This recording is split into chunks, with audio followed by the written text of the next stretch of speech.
To set mouse secondary button as open up in Samsung Galaxy S21, S21 Plus or S21 Ultra, open settings, swipe the notification panel, and then the settings icon.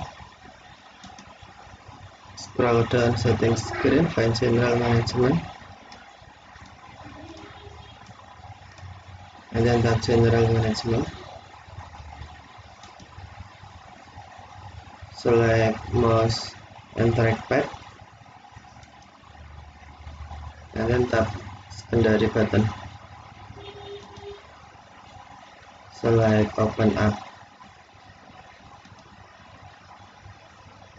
and then select app you want to open. Simple.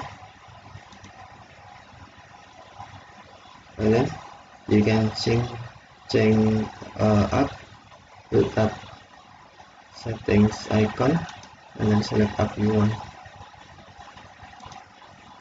and then tap back button to save. Now secondary button set as open up. Okay, thank you for watching. Have a nice day.